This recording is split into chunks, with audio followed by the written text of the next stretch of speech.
Hello students, स्वागत है आपका मेरे YouTube channel web online study में। और मैं सीपी सिंह स्वागत करता हूं आपका लीनियर इक्वेशन की लास्ट वीडियो में। ये सीरीज़ का हमारे लास्ट वीडियो है। इसके बाद अगर कोई भी ऐसे क्वेश्चंस जो कि आप हमें रिकमेंड करेंगे वो हम बताएंगे 7th पार्ट में। इसके अलावा पार्ट 6 तक मैं वीडियो अपनी क्लोज कर दूंगा। तो आइए स्टार्ट करते हैं आज की वीडियो, ज़्यादा समय ना ख़राब करते हुए। और अगर आपने मेरी प्रीवियस वीडियोस नहीं देखी हैं लीनियर इक्वेशन की, तो लिंक डिस्क्रिप्शन बॉक्स में दिया हुआ है, जाकर के उसको ज़रूर देख लें, क्योंकि इसके आगे का सारा कुछ मैं पार्ट 5 तक बता चुका हूँ। लास्ट पार्ट लेकर के आया हूँ मैं। तो आइए स्टार्ट करते हैं आज का video. Okay students, question number 1 आपके सामने दिख रहा होगा स्क्रीन पे। देखिए क्या लिखा हुआ है। Divide 150 into 3 parts such that second part is 5/6 the first part and third part is 4/5 the second part. मतलब ये तीनों ही पार्ट जो है वो आपस में कनेक्टेड हैं, ठीक है ना। तो 150 पहले तो हम बना लेते हैं इसको। देखिए बहुत सिंपल क्वेश्चन है, बहुत है कुछ नहीं इसमें। 150 के इसमें 3 पार्ट करने हैं हमको। तो मैंने ये नहीं कहा कि 3 बराबर बराबर पार्ट करने हैं, 50-50-50 हो गया, काम खत्म। सारे पार्ट अलग हैं। तो अलग हैं तो पहले पार्ट को आप मान लीजिए कि x है। वो नहीं पता ना मुझे, फर्स्ट पार्ट लेट कर लिया कि x है। अब आगे बढ़ते हैं सेकेंड पार्ट की तरफ। सेकेंड क्या कहता है? Second part is 5/6 the first part, कि जो दूसरा पार्ट है वो पहले पार्ट का 5/6 है। तो भाई दूसरा पार्ट क्या हो गया? 5/6x हो गया। इसमें कोई परेशानी नहीं होनी चाहिए। And the third part is 4/5 of second part. जो थर्ड पार्ट है वो सेकेंड पार्ट का भी क्या है? 4/5 है। बस यही तो कह रहा है क्वेश्चन। और इन तीनों को अगर हम जोड़ेंगे तो कितना मिलेगा? 150 मिलेगा, क्योंकि ये सारे हैं किसके पार्ट? ये 150 से ही तोड़ तोड़ के पार्ट बनाए गए हैं क्वेश्चन के अकॉर्डिंग। तो देखिए 5 से 5 कट गया। ये भी कट सकता है लेकिन मैं काटूंगा नहीं। क्यों नहीं काटूंगा? देखिए इसको, ये x plus 5/6 x plus 4x/5 6 is equal to कितना? 150 होगा कि नहीं होगा? सारे पार्ट हमने जोड़ के लिख दिया 150 के बराबर, क्योंकि सारे ही पार्ट क्या है? 150 तो बनाएंगे ना टोटल। अब देखिए यहाँ पे क्या करना है, एलसीएम लेंगे ही लेंगे। 6 होगा तो 6x plus 5x plus 4x। अब यहाँ से काटने का कोई मतलब था नहीं, एलसीएम लेते फिर यही आ जाता। इज इक्वल टू कितना आया? 150 आया। चलो ठीक है, 6 5 11, 11 4 15, 15x इज इक्वल टू 150। और ये 6 कहाँ चला गया? ये मल्टीप्लाई में चला गया, इंटू 6। तो x की वैल्यू कितनी आ गई? 150/15 इंटू 6, 15 से कट गया 10। x की वैल्यू कितनी आ गई? 60। तो जो हमारा फर्स्ट पार्ट था, फर्स्ट पार्ट हमने क्या लेट किया था उसको? फर्स्ट पार्ट को हमने लेट किया था x, तो वैल्यू कितनी मिल गई? 60। सेकेंड पार्ट को क्या लेट किया था? 4, ये था 5/6। तो 5/6 इंटू 60 कितना मिलेगा? 50 मिलेगा। थर्ड पार्ट देख लीजिए, थर्ड पार्ट क्या था? 4/6 इंटू 60 क्या मिलेगा? 40 मिलेगा। तो वेरीफाई भी हो जाता है यहीं से आंसर। ध्यान से देखिए, इसमें 60, 40 और 50 जब जोड़ेंगे तो हमको 150 मिलेगा। और ये 150 के ही 3 पार्ट हैं जो कर की इक्वेशन के हिसाब से बनाए गए थे। आइए बढ़ते हैं नेक्स्ट क्वेश्चन की तरफ। ओके स्टूडेंट्स, मैं लेकर के आ गया हूँ क्वेश्चन नंबर 2 आज का। देखिए क्या कहता है। Divide 4500 into 2 parts such that 5% of the first part is equal to 10% of the second part या other part। तो देखिए ये भी क्वेश्चन पिछले जैसा ही है, थोड़ा सा इसमें चेंज होगा। उसमें 3 पार्ट करने थे, इसमें 2 पार्ट करने हैं। इक्वेशन का बस अंतर होगा, बाकी पूरा प्रॉब्लम इसमें सेम है। तो देखिए कैसे सॉल्व करेंगे इसको। 4500 है हमारे पास। अब 4500 को 2 पार्ट में ब्रेक करना है। तो इसका मतलब ये नहीं कि एक 2250 हो गया, दूसरा भी 2250 हो गया। क्वेश्चन में ये नहीं बोल रहा कि 2 बराबर पार्ट में तोड़िए। कह रहा है क्या? Divide 4500 into 2 equal parts. नहीं ना, 2 पार्ट्स में बस करना है। तो पहला अगर पार्ट x मानेंगे तो दूसरा पार्ट कितना हो जाएगा? 4500 माइनस x हो जाएगा। बस इतना ध्यान देना था। पहला पार्ट x, दूसरा पार्ट 4500 माइनस x। अब जैसा इक्वेशन चाह रहा है वैसी इक्वेशन हम इसको देंगे। क्या कह रहा है? 5% ऑफ द फर्स्ट पार्ट, ठीक है। तो 5% ऑफ फर्स्ट पार्ट, ठीक है। फर्स्ट पार्ट ये है मेरे लिए और सेकेंड पार्ट ये है। तो 5% ऑफ फर्स्ट पार्ट निकाल लिया हमने। 5% of first part is equal to, ये हो गया 10% ऑफ सेकेंड पार्ट, ठीक। कह रहा था ना 5% ऑफ फर्स्ट पार्ट, तो पहले पार्ट का 5% और दूसरे पार्ट का 10%, दोनों ही क्या है, बराबर है न्यूमेरिकली। तो ठीक है, देखते हैं क्या ये बराबर हैं या नहीं है। 5 से देखिए 10 कट गया 2 बार में, 100 से ये कट गया 2 बार में, ये आया x, इधर आया 2 इंटू 4500 9000 और माइनस 2x। अब ये 2x ट्रांसपोज होके जाएगा किधर, दूसरे साइड, तो जुड़ जाएगा भाई 3x इक्वल टू कितना 9000। तो x की वैल्यू कितनी आ गई यहाँ से 3000 रुपये। तो हमने रुपए नहीं है इसमें, सिर्फ 4500 ही है, तो 3000 आ गया। ठीक है, अब देखिए इसमें क्या है, फर्स्ट पार्ट को x माना था हमने फर्स्ट पार्ट को x माना था, तो कितना हो गया 3000, और सेकेंड पार्ट को माना था 4500 माइनस x, तो 4500 में 3000 घटाएंगे तो कितना आएगा, ये आएगा 1500। और वेरीफाई भी आप कर सकते हो क्योंकि दोनों ही डबल क्वांटिटी में है, तो इसका 5% इसके 10% के बराबर तो होगा ही होगा, आप वेरीफाई कर लेना। तो ये था क्वेश्चन नंबर 2 आज का। आइए बढ़ते हैं अदर क्वेश्चन की तरफ। स्टूडेंट्स बढ़ते हैं नेक्स्ट क्वेश्चन की तरफ। नेक्स्ट क्वेश्चन क्या कहता है कि राखी की मदर उसके एज का 4 टाइम्स है, बट आफ्टर 5 ईयर्स 5 साल बाद कुछ ऐसा हो रहा है कि उसकी जो मदर है राखी की, वो कितने टाइम्स बच रही है, ओनली 3 टाइम्स बच रही है। तो ये कैसे होगा, आसान क्वेश्चन है। देखिए सबसे पहले तो इन दोनों की प्रेजेंट एज को लिख लिया जाए। प्रेजेंट एज किसकी, एक है राखी और एक है राखी की मदर। ठीक है, अब देखो क्या कहता है, मैं मान रहा हूं प्रेजेंट एज, तो प्रेजेंट एज क्या है, राखी की एज अभी है x, तो उसके मदर की एज कितनी है, इस समय राखी की मदर 4 टाइम्स ओल्ड है राखी से, तो मदर की एज क्या हो जाएगी 4x हो जाएगी। कोई परेशानी की बात नहीं होगी इसमें। बट आफ्टर 5 ईयर्स, अब ये आफ्टर 5 ईयर के बाद की एज है 5 ईयर, राखी की एज कितनी हो जाएगी x प्लस 5, भाई 5 साल बाद x प्लस 5 हो जाएगी, और मदर की एज कितनी हो जाएगी 4x प्लस 5। ठीक है, यहाँ तक भी कोई दिक्कत नहीं है, और इक्वेशन यहीं पे बन गई। देखो कैसे, क्या कह रहा है, 5 ईयर लेटर, 5 साल बाद मदर की एज इसके 3 टाइम्स हो जाएगी। तो यही तो कह रहा है क्वेश्चन। क्वेश्चन का क्या है इक्वेशन, कि मदर की एज हो जाएगी 3 टाइम्स ऑफ राखी। ठीक है, तो मदर की एज है 4x प्लस 5, इधर है 3 और राखी की एज है 5। इसी इक्वेशन में मैंने फिट कर दिया। 4x plus 5 is equal to 3x plus 15, 3x इधर आगे माइनस हो गया, x 5 इधर जाके माइनस हो गया 10। तो x कौन है, x तो राखी है ना, तो राखी की एज कितनी निकल आई 10 साल। भाई राखी की एज आ गई 10 साल, और उसके जो मदर हैं उनकी एज आ गई 40 साल, क्योंकि वो उसे 4 टाइम्स ज़्यादा एज में थी, तो एक 10 और एक आ गया 40 ईयर्स। आइए बढ़ते हैं नेक्स्ट क्वेश्चन की तरफ। ओके स्टूडेंट्स, बढ़ते हैं नेक्स्ट क्वेश्चन की तरफ। नेक्स्ट क्वेश्चन क्या कहता है, मोनू। अब इसमें इस क्वेश्चन में इन्वॉल्व कितने लोग हैं आप उनके बारे में पहले लिख लें।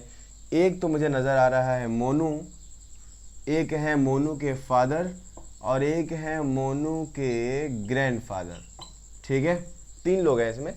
Monu's father is 26 year younger than Monu's grandfather, ठीक, और and 29 year older than Monu.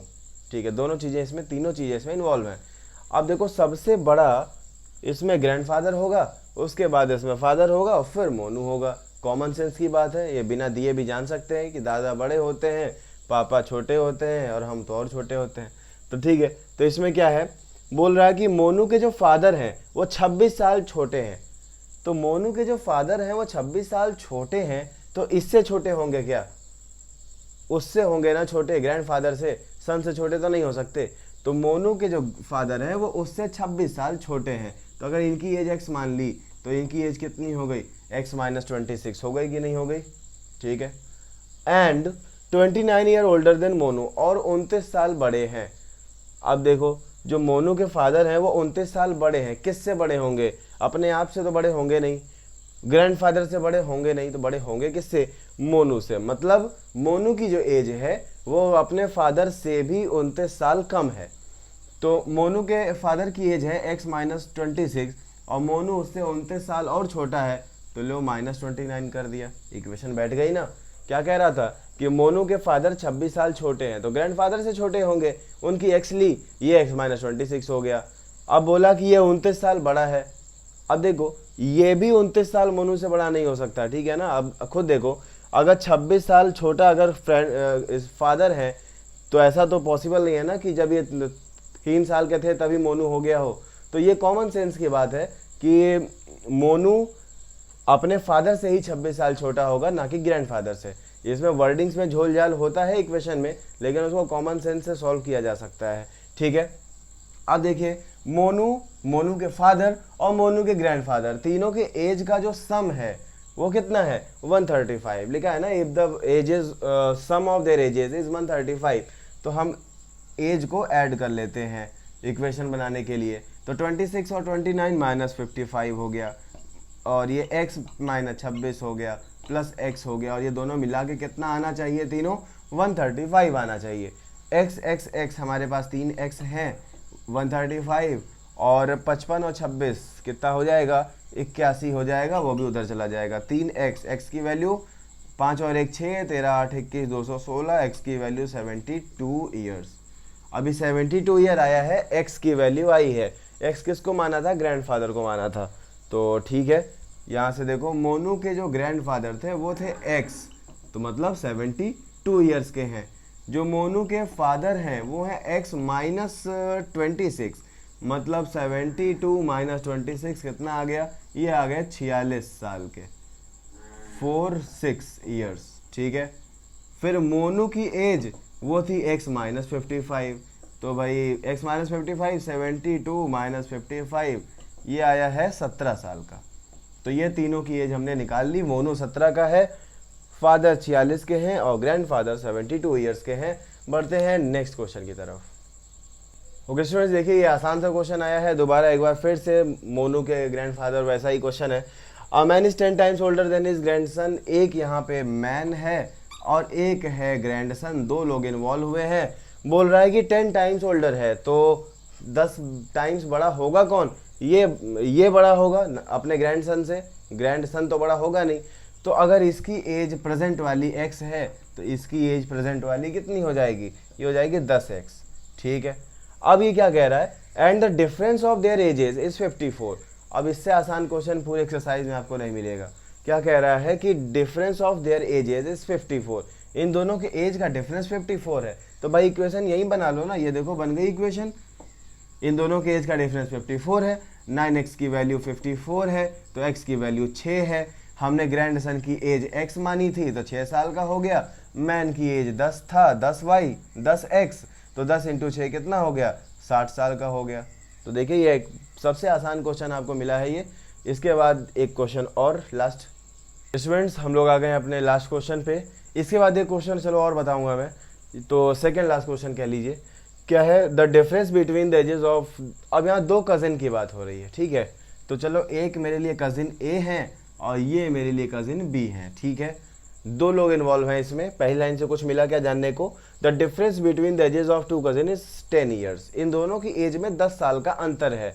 तो एक को मैं मान लेता हूँ x, तो अगला क्या हो जाएगा, x प्लस 10 हो गया 10 साल का अंतर। इस कंडीशन में जो a है वो बड़ा है और b है वो छोटा है। ठीक है ना, अगर इसकी एज x है तो इसकी एज कितनी हो गई, x प्लस 10 हो गई। तो इस कंडीशन में ये मेरे लिए बड़ा है और ये छोटा है, ये एल्डर है ये यंगर है, ये बड़ा है वो छोटा है। तो यहाँ पे छोटा सा बना लो एल्डर और ये यंगर, क्योंकि यही काम आएगा इस इक्वेशन में। ठीक है, आप मानने को कुछ भी मान सकते थे, इसको x मानते, इसको x प्लस 10 मांगते, तो ये एल्डर हो जाता और ये यंगर रह जाता। या फिर इसकी एज को x माना था, मानने रहो, इसकी एज को x माइनस 10 मान लोगे तो भी 10 साल का ही अंतर आएगा। उस कंडीशन में ये एल्डर हो जाएगा, ये यंगर हो जाएगा। ठीक है, तो तरीके बहुत सारे हैं इक्वेशन को समझने के, इक्वेशन को करने के। अब डिपेंड ये करता है कि आपके दिमाग में कौन सा तरीका फिट होता है। आइए बढ़ते हैं आगे क्वेश्चन में। कह रहा है बिफोर 15 ईयर्स, 15 साल पहले, तो ये तो प्रेजेंट एज है ना ये आज की। अब बिफोर 15 ईयर कर लेते हैं, बिफोर 15 ईयर। तो बिफोर 15 ईयर यंगर कितने का था, x माइनस 15। भाई x का अभी है तो 15 साल पहले x माइनस 15 का था। एल्डर वाला ये, तो ये x प्लस 10 माइनस 15 हो जाएगा। इसमें तो कोई समस्या होगी नहीं, अभी x प्लस 10 का है, 15 साल पहले 15 और कम कर लो। अब इक्वेशन क्या बन रही है मेन, एल्डर वॉज यंगर का ट्वाइस, मतलब एल्डर जो था वो यंगर का ट्वाइस था। बहुत ही आसान इक्वेशन है। Elder is equal to 2 into younger. बन गई इक्वेशन। एल्डर वॉज, ये हो जाएगा ट्वाइस ऑफ यंगर। इससे आसान इक्वेशन क्या लेंगे आप? तो एल्डर की एज कितनी है? यही है एल्डर की एज। तो x प्लस 10 माइनस 5 मतलब x माइनस 5 हो गया, ठीक है। और यंगर तो 2 इंटू एक्स माइनस 15 हो गया। सॉल्व करेंगे इसको तो 2x माइनस 30 हो गया। इधर x इधर आके माइनस हो जाएगा और ये 30 इधर आएगा प्लस में, 30 में 5 गया तो कितना आया? 25 साल। तो हमने x किसको माना था? CB को। तो CB क्या है? दूसरा कजिन है। तो छोटा वाला कजिन जो है उसकी एज कितनी है? 25 साल हो गई, ठीक है। यंगर, ठीक है, यंगर लिख देते हैं। और जो एल्डर था वो था क्या? x plus 10। तो 25 में 10 जोड़ दीजिए, कितना आ गया? ये है एल्डर। और एल्डर की एज कितनी आ गई? 35 साल। तो ये एक आसान सी इक्वेशन थी जो कि इस पे लगाई गई थी। अब एक लास्ट क्वेश्चन बचा हुआ है डियर का। चलिए आइए करते हैं उसको। ओके स्टूडेंट्स, अब हम लोग आ गए हैं लास्ट क्वेश्चन पे। लास्ट क्वेश्चन स्क्रीन पे है, क्या कह रहा है? Half of a herd of deer are grazing in field. तो डियर की बात कर रहा है। डियर की जो टोटल वैल्यू है मैं उसको मान लेता हूँ कुछ। तो डियर की टोटल वैल्यू मान लिया x है, ठीक है, x है। अब ये जो x है वो कितने पार्ट्स में बट गए, अलग अलग सेपरेट कितने पार्ट में हो गए? तो कुछ लोग देखो घास चर रहे हैं भाई, ग्रेजिंग में चले गए। कुछ लोग are the playing near by, कुछ लोग पास में खेल रहे हैं। रेस्ट 9 आर ड्रिंकिंग वाटर, कुछ पानी पी रहे हैं। तो ये जो 3 हैं, मतलब ये 3 पार्ट बने हैं। और ये तीनों पार्ट हैं क्या क्या? एक ग्रेजिंग में चला गया, एक खेल रहा है आसपास, और एक पानी पी रहा है। तो बस यही 3 पार्ट तो हैं इसके। तो देखिए क्या होता है इसमें।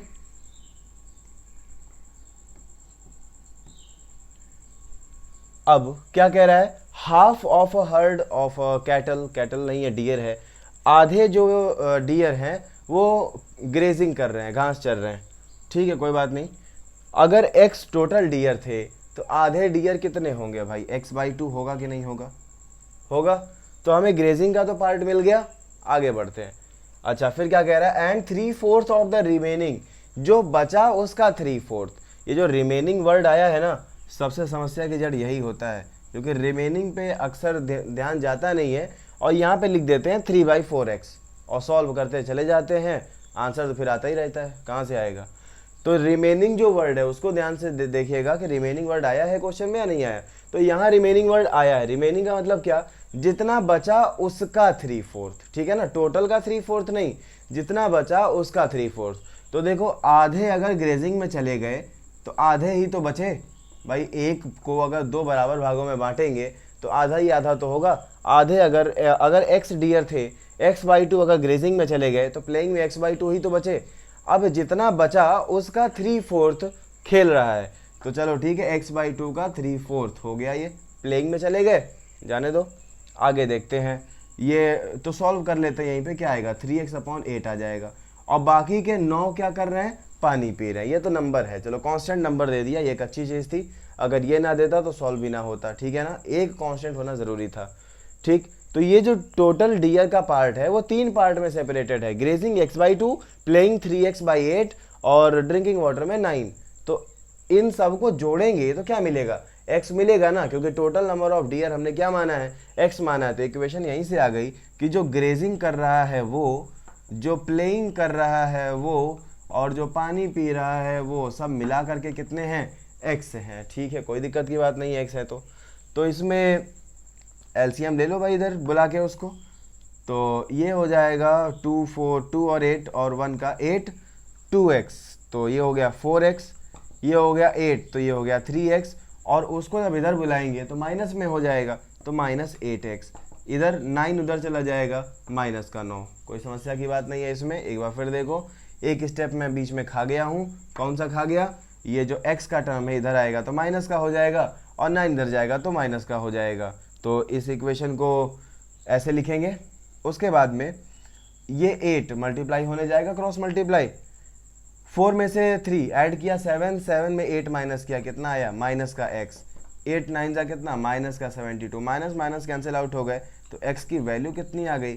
72। मतलब हमारे पास टोटल कुल मिला जुला के 72 डियर थे, जिसमें कि आधे ग्रेजिंग में चले गए। अब बोलेगा कि वेरीफाई योर आंसर, तो चलो ठीक है वो भी करके देख लेते हैं। आधे अगर ग्रेजिंग में चले गए तो ग्रेजिंग में गए कितने, 36 गए। 72 का आधा 36 होता है, ठीक है। फिर प्लेइंग में 3x/8, तो प्लेइंग का भाई डेटा निकाल लो, क्या आ जाएगा 3x/8। x की जगह हम लोग क्या रख देंगे, हम लोग रख देंगे 72। तो ये 8 से कटा 9 बार में, 9 × 3 कितना 27 बार में, ठीक। तो 36 चले गए ग्रेजिंग में, प्लेइंग में चले गए 27 और ड्रिंकिंग वाटर में थे 9। इन तीनों को जोड़ेंगे तो क्या 72 नहीं मिलेगा, बिल्कुल मिलेगा। 27 9 36 और 36 36 72। तो आशा करते हैं कि ये वीडियो आपको अच्छी लगी होगी, कंटेंट पसंद आया होगा। अगर कंटेंट पसंद आया है तो लाइक करना बिल्कुल ना भूलें, और मैं आपके कमेंट्स का बेसब्री से इंतज़ार करता हूँ, रिप्लाई करता हूँ उस पर। आप कोई भी क्वेश्चन भेजते हैं उस पर पर्टिकुलर वीडियो भी मैं बनाता हूँ, तो आप ज़्यादा से ज़्यादा कमेंट करें। कोई भी क्वेश्चन अगर नहीं आ रहा है तो उसको कमेंट बॉक्स में लिखें। आपको वीडियो कैसी लगी है, इससे मेरा उत्साह बढ़ता है। आप कमेंट में ज़रूर लिखें कि वीडियो अच्छी लगी या जो भी आपका मन। तो अगर आपने मेरा चैनल सब्सक्राइब अभी तक नहीं किया है, आप नए व्यूअर हैं, तो सब्सक्राइब कर लीजिएगा, बेल आइकन को हिट कर लेना ताकि कोई भी इंटरेस्टिंग वीडियो आपसे मिस ना होने पाए। तो आइए हम लोग चलते हैं, और मैं आपसे मिलूंगा अब 8th की किसी दूसरी सीरीज़ में, या फिर इसके बाद मैं क्लास 9th का डेटा बनाने जा रहा हूं, तो 9th के वीडियो में मैं आपसे मिलूंगा। तो आज के लिए धन्यवाद।